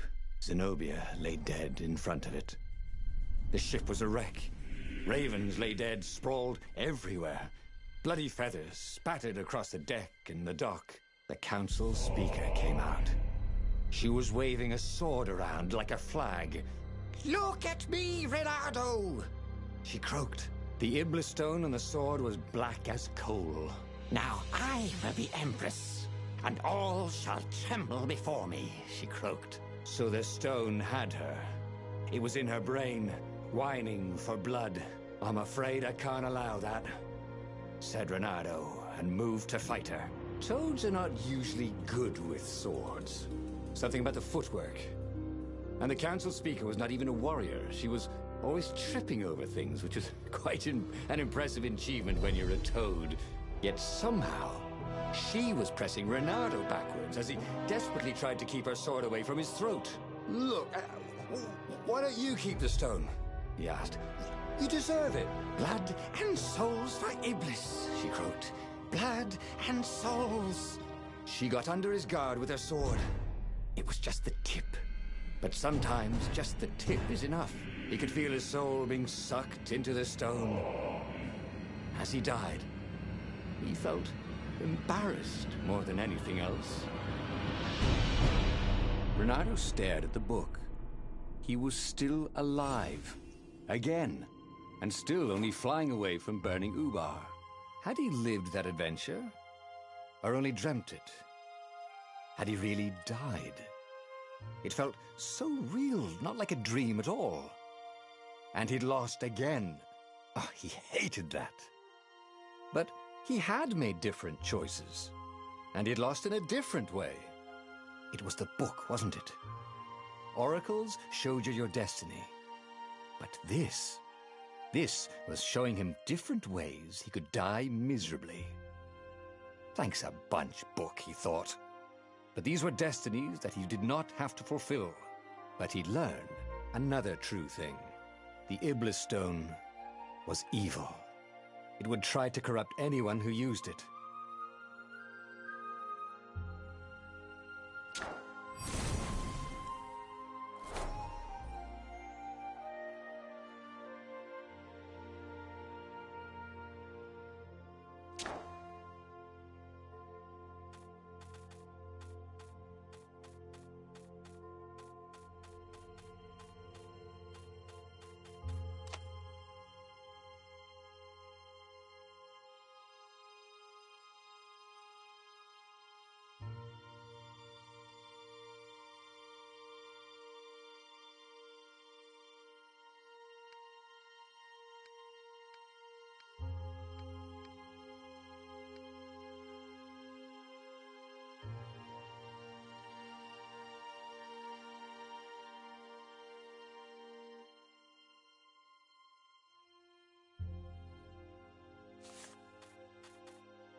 But that meant there must be a destiny where he survived and won, right? Otherwise, what was the point? And with that, the book's pages fluttered back once more to the beginning, and the clouds parted over the Isles of Boreas. It was time to choose. The rebellion was in trouble. Ravens were scouting for the secret rebel base. They needed a game changer. Pieces of the Sky Ripper had surfaced. Or so a scholar in the mountains had told him. Surely the weapon that banished the lost gods could defeat the Emperor. Also, a temple had risen out of empty desert. The Iblis Stone was hidden there. It was a dangerous artifact. It could corrupt its user into a bloodthirsty monster. Maybe he could find a way to use it. To take its power without surrendering to its wickedness. And also, his old friend Lapino needed rescuing. Of course, Renato had a pretty strong suspicion that Lapino had betrayed the rebellion. But could Renato really leave an old friend to the Ravens?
Lapino. Apparently, the Mad Rabbit had sold a Pegasus that he did not exactly own. Lapino always wiggled out of trouble, given time. But he was out of time. Lapino's frantic message said that the Ravens were going to kill him for being a rebel spy. And that he had a clever plan. If the fleet reached him first, they'd string him up for that. Never mind the winged horse. Or so Lapino had told him over the far speaker anyway.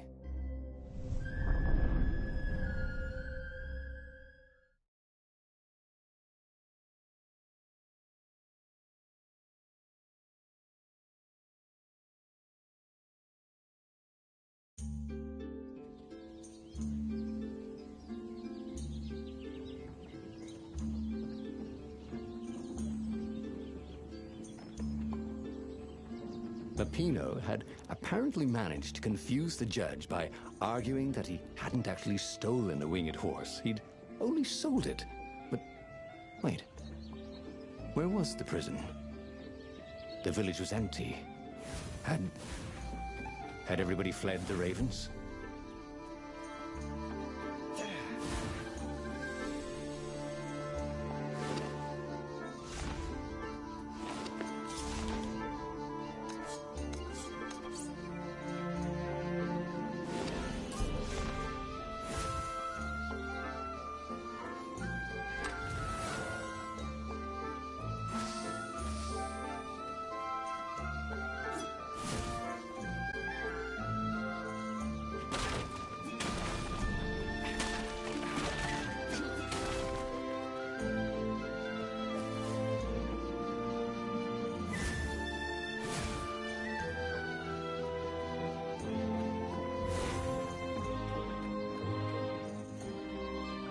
You think at this rate, the Imperial Army would run out of Ravens?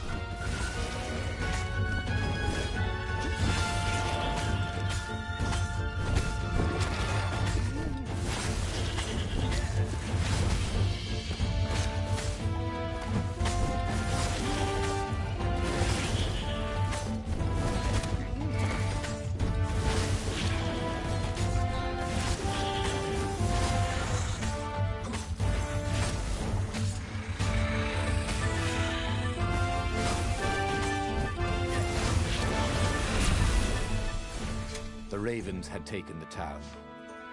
Renato had seen villages emptied like this. All the people taken away to be sacrificed in the Emperor's secret rituals. Renato hoped the people were just hiding.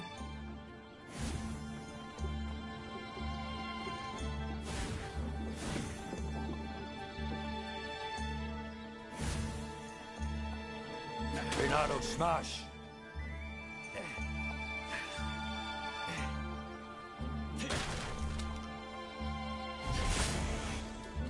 Renato thought of the Iblis stone and shivered.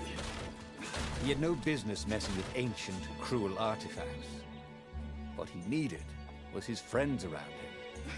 Clear eyes, full hearts, can't lose.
Swell.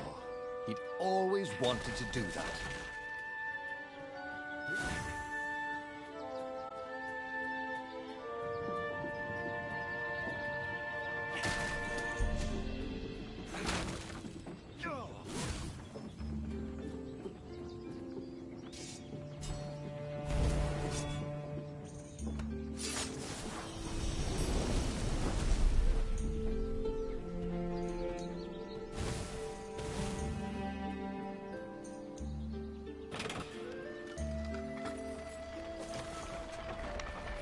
He'd once met a pirate captain who used hooks to get around his ship. Oh, what was his name again?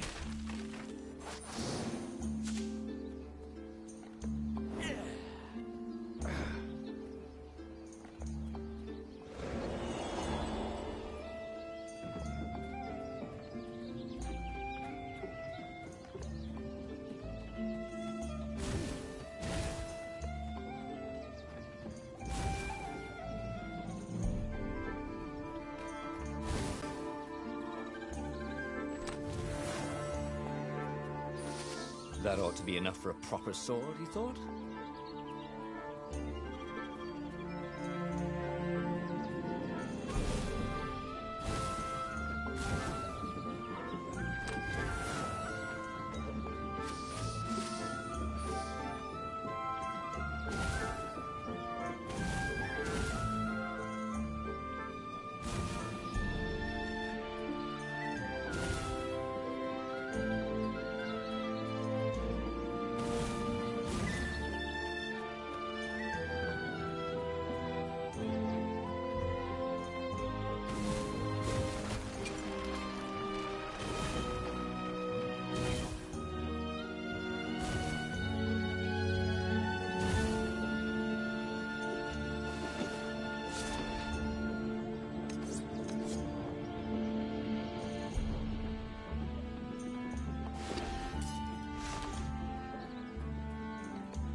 Sometimes, ravens were landing everywhere. The advance guard. He'd better get moving. If they got to Lupino first, they'd eat him for breakfast. Or a snack. Ravens weren't picky. If they got hungry, they sometimes forgot to interrogate their prisoners. Even top spies like Lupino. Well, unless he really was a traitor, obviously. Then they'd probably pin a medal on his chest.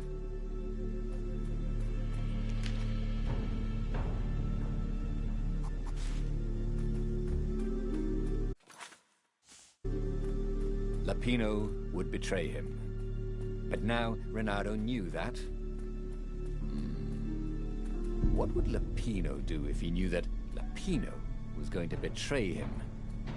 Well, he'd concoct some crazy scheme, wouldn't he? That used Lupino's betrayal against him and it would blow up his face. Maybe he was overthinking this. That would be a first.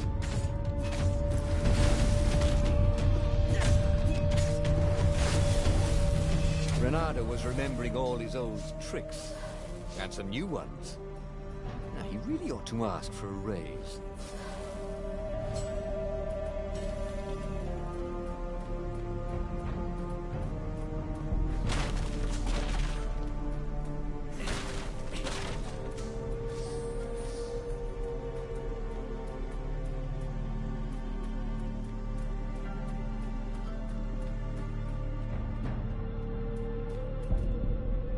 Dirty and bloody, Renato finally reached Lapino. The rabbit was practicing his shuffle. Renato recognized the cards. It was Lapino's favorite deck. Oh, I thought you were in danger. I am. The ravens are coming. Oh, the prison thing. Right, yeah, see, this guard owed me 53 ducats, so we made a deal. They're very reasonable people, actually, for weasels. Now, I got a brilliant plan to kidnap Zenobia. We capture Zenobia, we find out what she knows, and that's the whole war right there. Easy peasy, lemon squeezy. Capture the Emperor's greatest general, who also happened to be a deadly sorcerer and, oh, his only daughter? That would be worth it. On the other hand, he could still get to the core of the Sky Ripper, even if he couldn't get the whole thing. It must have great power.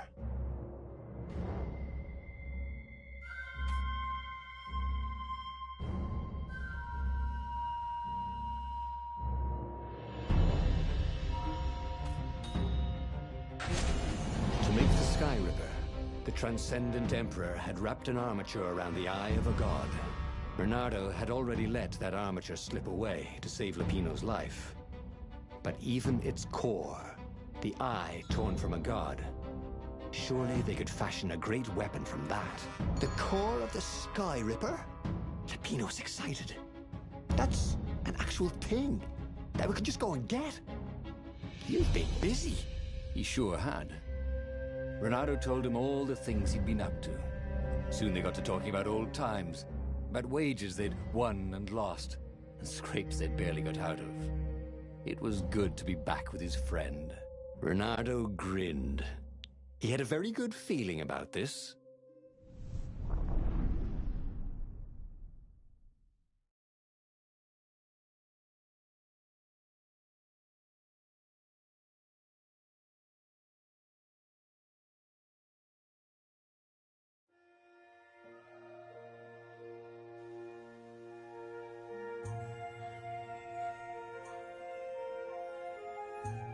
It's beautiful here, thought Renato. It was nice to be back with his old war buddy. All right. Lapino was a traitor. But still, he was good company.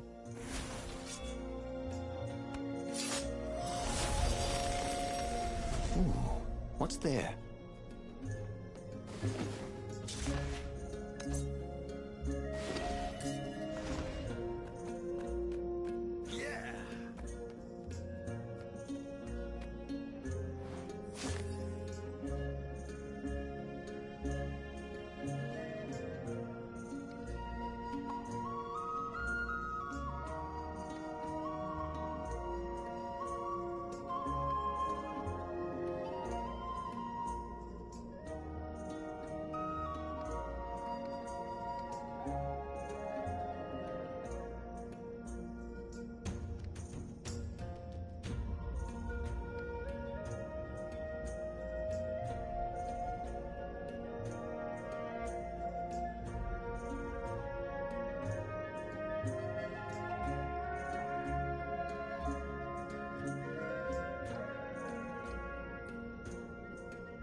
Burnt fur. His.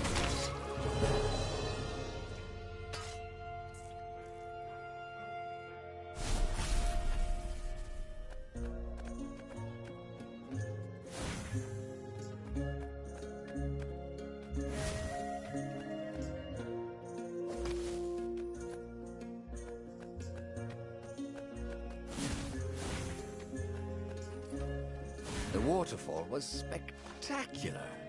Well, you had to enjoy these things as they came. We pass this way but once,